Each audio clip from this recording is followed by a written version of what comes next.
When we all thought the Ad Hoc Committee was coming to an end, more interesting testimonies from different participants continued to emerge.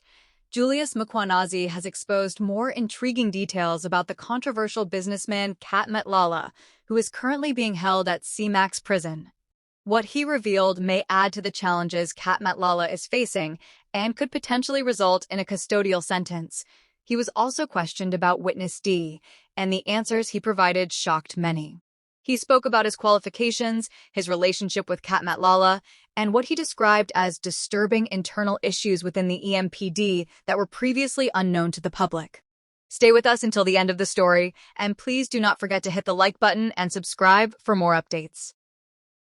Suspended Ekurhuleni Metro Police Department Deputy Chief Julius Mkhwanazi appeared before the Ad Hoc Committee and delivered testimony that immediately drew public attention because of the depth of detail and the seriousness of the allegations and counter-allegations involved. His appearance formed part of a broader inquiry into corruption, governance failures, and alleged criminal networks operating within and around the city of Ekurhuleni.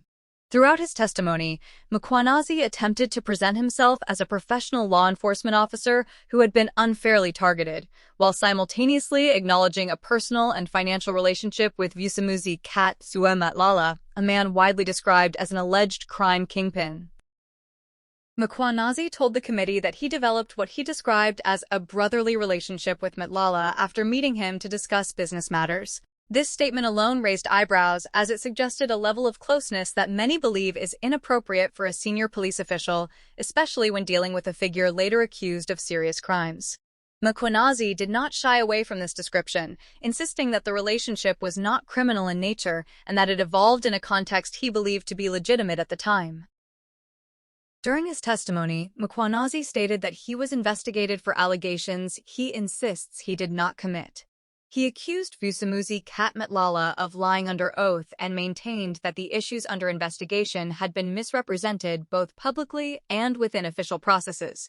According to him, the matter under scrutiny related only to documentation and not to the physical vehicles that later became central to the controversy. He repeatedly stressed that proper procurement processes had to be followed at all times, arguing that any suggestion that he personally authorized or facilitated wrongdoing was false. A significant part of his frustration appeared to be directed at the media. Mkhwanazi condemned what he described as reckless reporting, accusing journalists and commentators of branding him a blue light blesser without sufficient evidence. He suggested that this label had done irreparable damage to his reputation and career long before any findings had been made. In his view, public perception had been shaped by headlines and social media narratives rather than by verified facts presented through lawful processes. The questioning intensified when MK Party MP Sibonelo Nomvolo asked Julius Mkhwanazi directly whether he had ever received money from Cat Matlala. In response, Mkhwanazi said he is an honest man and that he fully disclosed all the money he received from Vusimuzi Cat Matlala, except for the money he received to assist with funeral expenses. This admission was critical, as it confirmed a financial relationship that critics argue should never have existed between a senior police official and a private individual facing serious allegations. Suspended EMPD Deputy Chief Julius Mkhwanazi went further, admitting that Vusi Cat Matlala gave him money, some of which he used to buy 2 cows, and that he declared it. While he maintained that this declaration showed transparency, the revelation raised new questions about ethical boundaries, conflicts of interest, and whether internal controls within the EMPD were sufficient to prevent such relationships from developing unchecked. In a moment that surprised some observers, Mkhwanazi claimed that the financial exchanges were not one-sided. Vusimuzi Cat Matlala used to ask money for petrol from me when he doesn't have money, Julius Mkhwanazi told the committee. This statement appeared to flip the commonly held assumption that Matlala was always the benefactor in the relationship. Ad Hoc Committee member Glynis Breitenbach followed up by clarifying, "So Cat Matlala borrowed money from you for petrol." The exchange highlighted the unusual and informal nature of the relationship, one that many believe blurred professional lines beyond recognition. The issue of Witness D added another layer of complexity to the proceedings.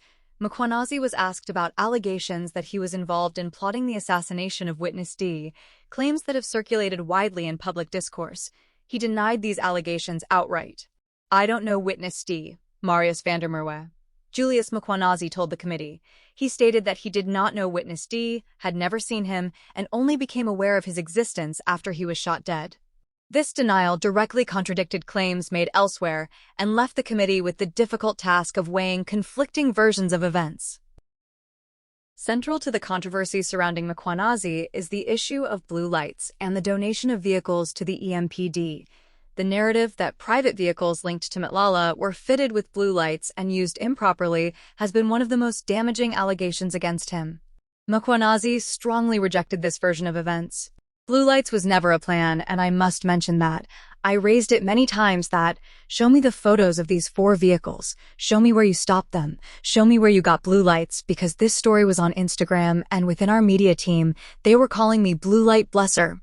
Suspended Ekurhuleni Metro Deputy Chief Julius Mkhwanazi said. He went on to emphasize the limits of his authority, insisting that even if he had wanted to, he could not have authorized the fitting of blue lights on private vehicles. "I don't even have powers to put blue lights. It's only the minister that is having those powers," Julius Mkhwanazi stated. This assertion was meant to underscore his argument that the allegations were not only false but also illogical, given the legal framework governing such decisions. Suspended Ekurhuleni Deputy Police Chief Commissioner Julius Mkhwanazi maintained throughout his testimony that no blue lights were fitted on the private vehicles of attempted murder accused Vusimuzi Cat Matlala. He explained that Matlala had donated 4 vehicles to the Ekurhuleni Metro Police Department, a fact that in itself has generated significant controversy.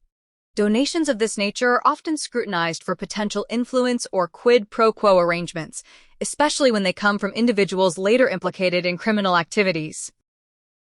Mkhwanazi testified that while the vehicles were in the process of being registered, they were never handed over to the city. According to him, the administrative process was incomplete, and as a result, the vehicles were not operationalized or used by the EMPD. This detail is crucial, as it challenges the narrative that the vehicles were actively deployed with unauthorized blue lights and preferential treatment. He further claimed that his suspension was based on an incident that never occurred. In his view, the decision to suspend him reflected a rush to judgment driven by public pressure rather than evidence. He portrayed himself as a scapegoat in a broader scandal, arguing that his career had been derailed by allegations that could not be substantiated through facts. The testimony of Julius Mkhwanazi has left the Ad Hoc Committee and the public with more questions than answers. On one hand, his admissions confirm a personal and financial relationship with Cat Matlala that many find deeply troubling. On the other hand, his consistent denials regarding blue lights, vehicle misuse, and involvement with witness D challenge some of the most serious accusations leveled against him. As the committee continues its work, Mkhwanazi's statements are likely to be closely examined against documentary evidence, witness accounts, and procurement records. For Cat Matlala, currently behind bars at CMAX prison, these revelations may compound his legal troubles, particularly if contradictions or falsehoods are established. For Mkhwanazi himself, the outcome of the inquiry will determine whether he is vindicated or held accountable for conduct that critics argue fell far below the standards expected of a senior law enforcement officer. What is clear is that the Ad Hoc Committee is far from done uncovering uncomfortable truths. Each testimony seems to peel back another layer of a complex web involving power, influence, personal relationships, and public trust. As these proceedings unfold, South Africans are watching closely, aware that the conclusions reached may have lasting implications for accountability and governance within key institutions.